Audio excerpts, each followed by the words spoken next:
my name is Tammy Ferris, and I am going to talk to you about pelvic floor therapy considerations and treatment techniques for lipedema, Ehlers Danlos syndrome, and Dercum's disease. I have no disclosures. I've been an occupational therapist for 28 years. I've been a certified lipedema therapist for 25 years, a LANA certified therapist since 2001. I've been a pelvic floor therapist for 10 years.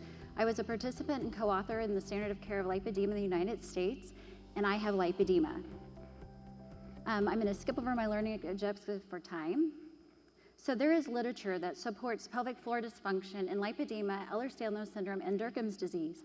With lipedema and Ehlers Danlos syndrome, we have a common issue of hypermobility. And with that, the research states that there's urinary incontinence, pelvic organ prolapse, GI issues, constipation, and pain. With Dercum's disease, the literature reports bloating, constipation, pelvic pain, and GI issues. So with pelvic hypermobility issues, so looking at lipedema and Ehlers Danlos syndrome, it's a connective tissue disorder. So we can have ligament laxicity. So this is a picture of ligaments that attach the bone to the bone. So if you have laxicity on one side, you may get more tension and pulling on the other side. So you can get muscle imbalances, decreased pelvic alignment, pelvic rotation, pelvic tilt, and pain. These are, there's 3 layers of the pelvic floor muscles. Layer 1 are your superficial muscles. Those are your gatekeepers. Layer 2 are your urethral muscles. This is men and women. And then layer 3 are your coccygeus muscles, the levator ani muscles, rectal muscles. And then on this side is your obturator eternus. And that helps externally rotate your hip. So the pelvic floor functions to support the bladder, the uterus in women, and bowels. It plays a role in bowel and bladder control, sexual function, and core stability. So the first picture shows kind of looking down. You have your bladder in the front, the uterus in the middle, the bowel in the back. Men just take out the uterus. But on the right side, that green, it kind of looks like a sling. That is your pelvic floor muscles. It's holding your pelvic organs in place. So the core muscles, the diaphragm's at the top. Your pelvic floor muscles are on the bottom. The multifidus muscles are little muscles that line the vertebrae. The transversus abdominis muscle is in the front. That's your lower abdominal muscle. So causes of pelvic floor dysfunction. This is not a complete list, but it's a lot. Muscle weakness, injury, joint instability, hypermobility. So Ehlers Danlos lipedema, decreased muscle coordination, muscle spasm, tightness, pain, GI issues. That's common in Dercum's disease, Ehlers Danlos, and lipedema. The pudendal nerve runs through the pelvic floor, so sometimes that can get compressed or adhered, so that could cause some issues. So joint hypermobility is more common in women. It increases with age in women, especially menopause. With the hormone changes, we get more muscle weakness. Increased pelvic floor dysfunction in athletes. If you are doing things that increase stress on your pelvic floor, or increased intra-abdominal pressure, you might have some higher risk for pelvic floor dysfunction. So just pointing out, in the literature, gymnastics, weightlifting, long distance running, soccer can all be kind of harder on the pelvic floor. It's also, there's a risk during pregnancy and puberty in females due to the hormone changes and the widening of the hips. I would also point out for young girls going through this kind of during that time, they may be at higher risk for pelvic instability and having some issues and injury. It also increases with pregnancy and childbirth, obviously. And then research studies estimate that between 50 to 69% of people with joint hypermobility have urinary incontinence. Studies report approximately 30% have pelvic organ prolapses, and one study reported that joint hypermobility issues are 3 times more affected by prolapses, which are more severe. So types of incontinence.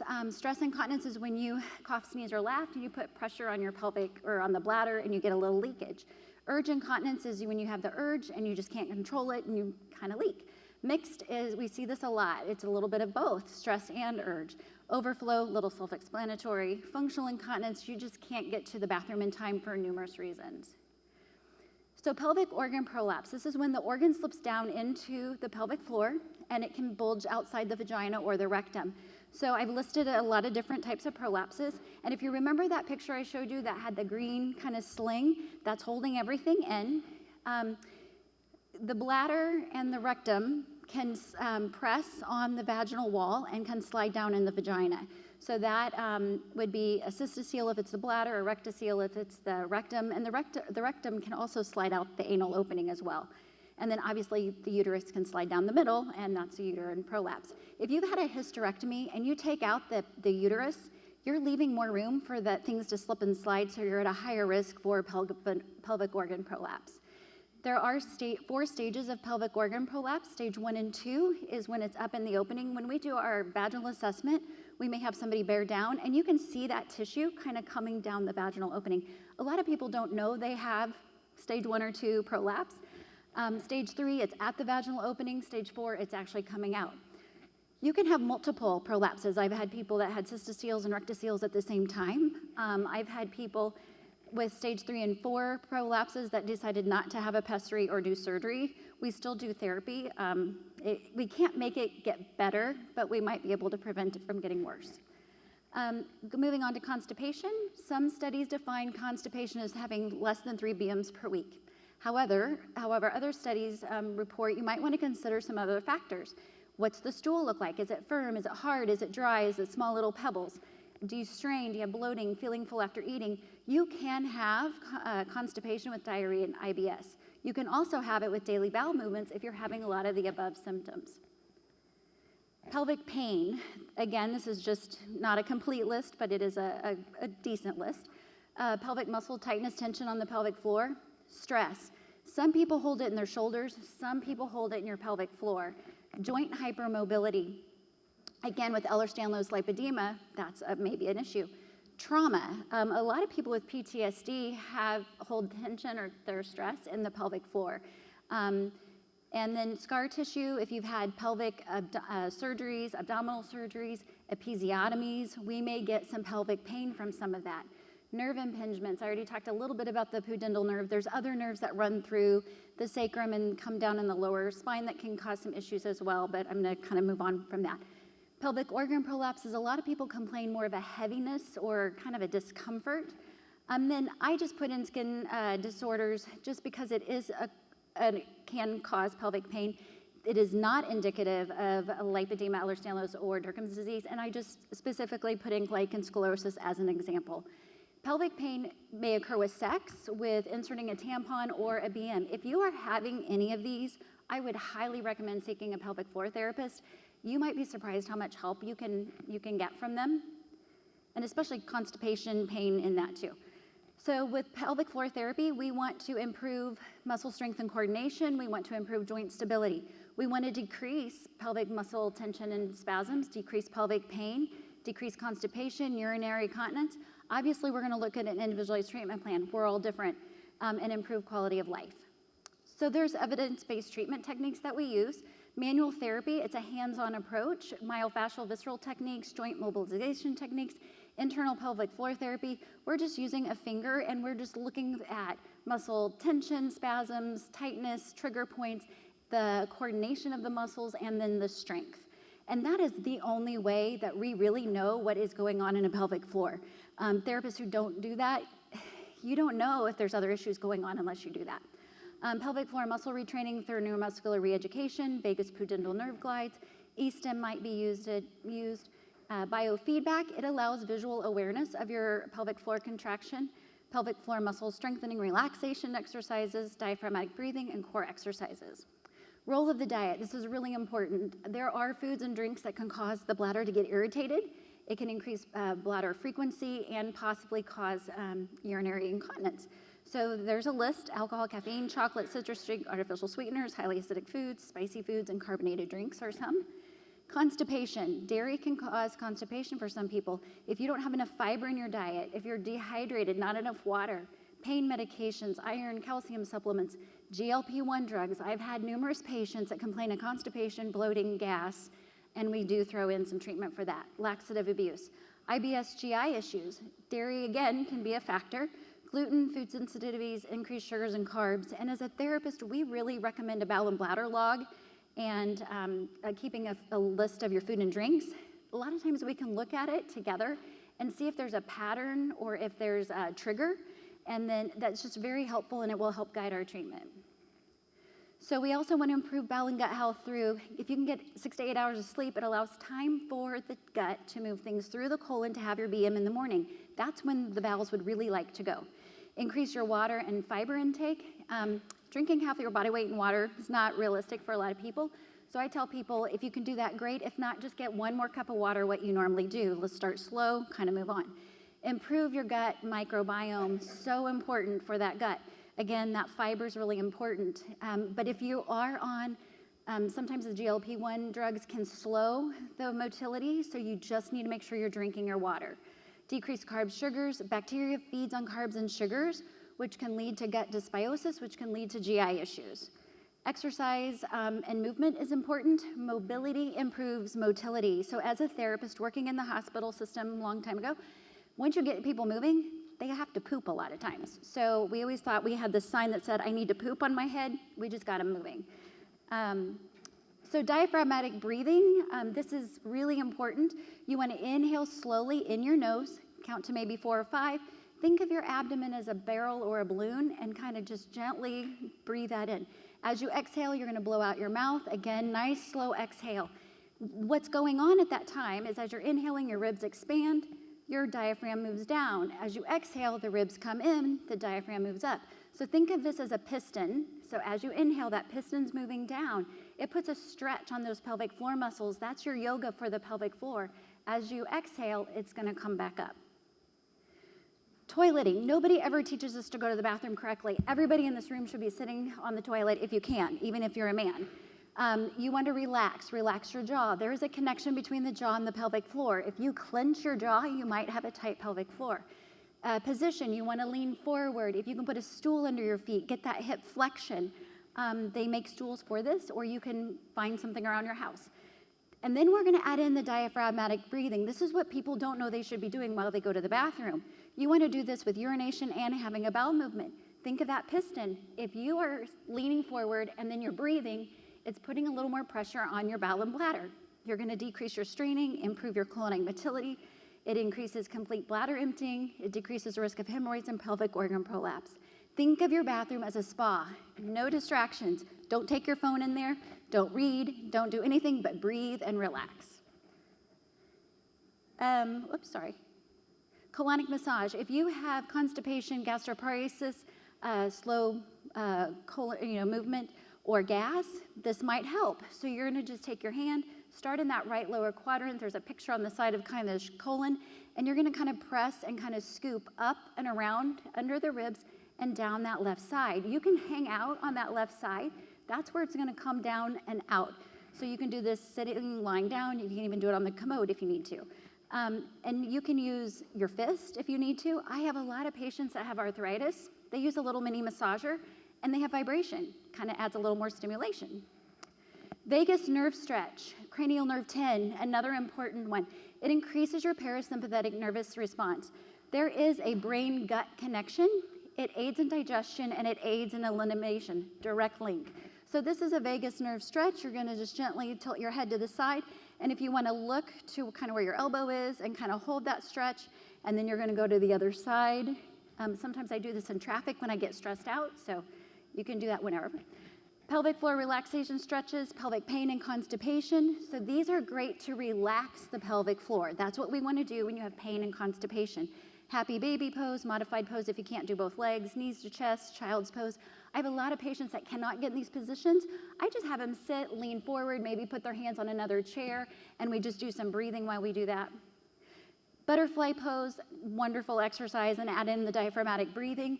I am lying on a foam roller for some thoracic extension, and when you breathe, you're getting that pelvic floor relaxation.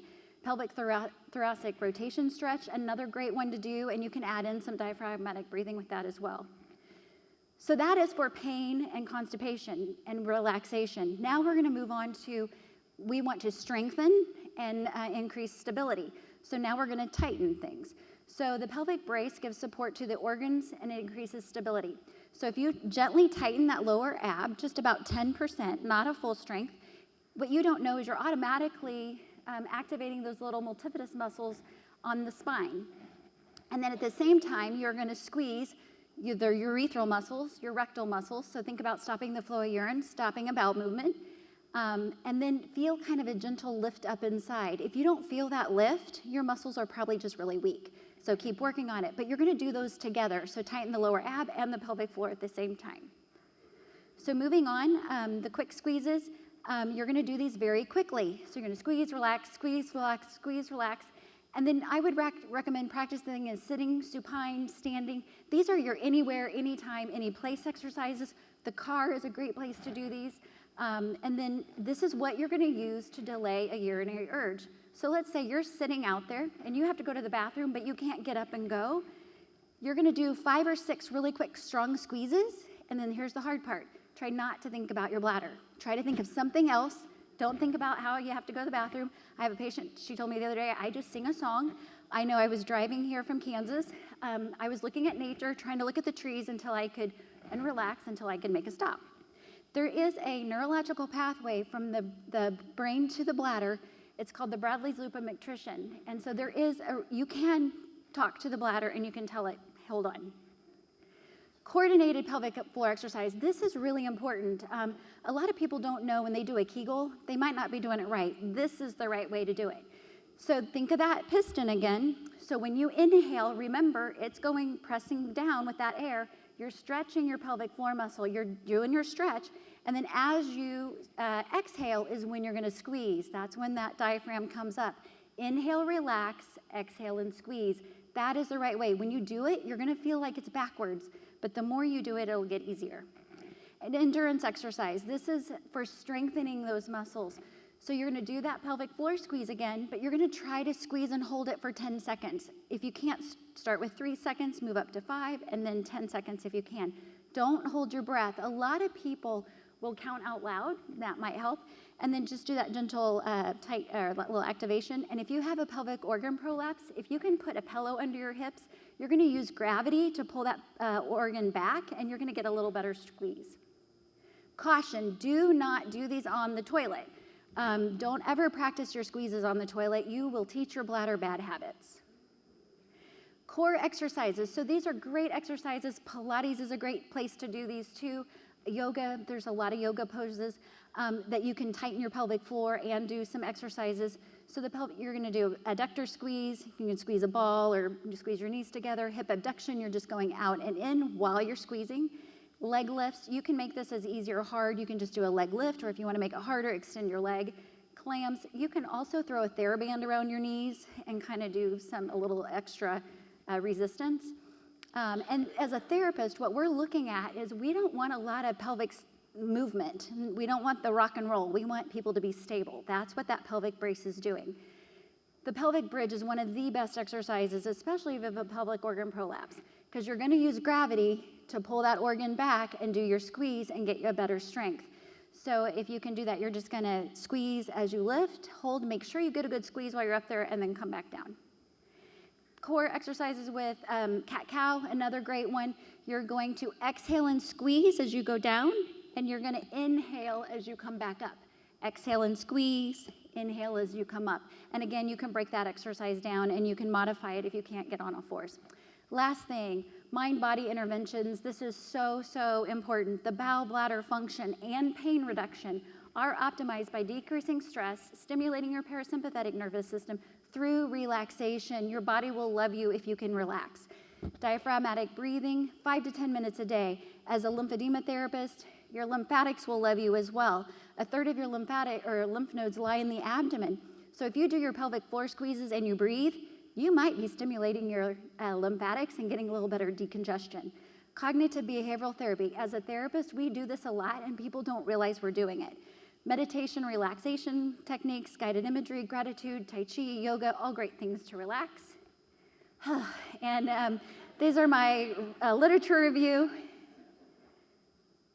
And there are Dercums didn't have as much, and lipedema, I had to tie a lot of that into the hypermobility, which we know we have, so I kind of tied that in. This is my contact information. I am an OT. I've worked with a lot of PTs. I had a lot of good training, so I kind of am always outside the box kind of person. So I will also say that if you have any issues with bowel, bladder, pain, seek out a pelvic floor therapist. A lot of people are afraid to come to us or they're embarrassed. Don't be.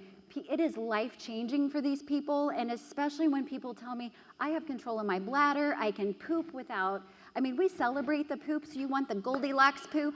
I had one little lady, I'll never forget, she walked out and she goes, "This was so much fun." And I thought, well, I'm so glad. So if you have any questions, contact me.